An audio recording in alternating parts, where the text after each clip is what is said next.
President Trump is facing questions about the role of the nation's stockpile after he accuses some states of being unprepared to handle the crisis. ABC's Rachel Scott joins us from Washington with that part of the story. Rachel, good morning. Whit, good morning. As governors plead for medical supplies, President Trump says the national stockpile is a backup and some states should have been prepared long before the crisis hit. But it's very frustrating. This morning, rising tension between President Trump and state leaders who are scrambling for critical supplies.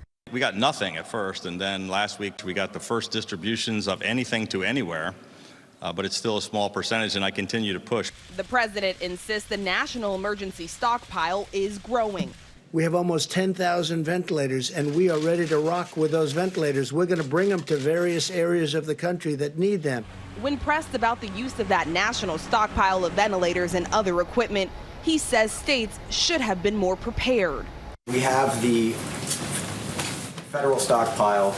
I mean, isn't that designed to be able to distribute to the states? Sure, but it's also needed for the federal government.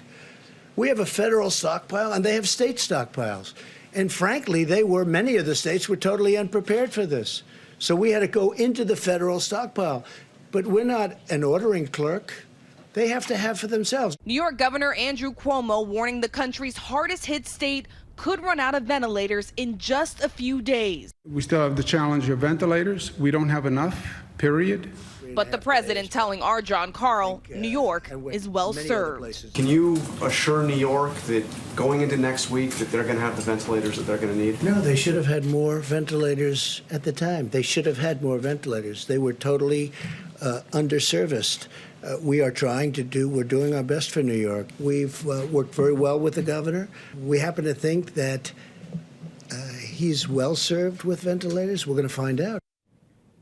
And it's not just ventilators. State officials say there are not enough tests available. The president said thousands of rapid tests would be delivered this week, but for much of the nation, those high-speed tests are still hard to come by. Dan? Indeed. Rachel, thank you very much.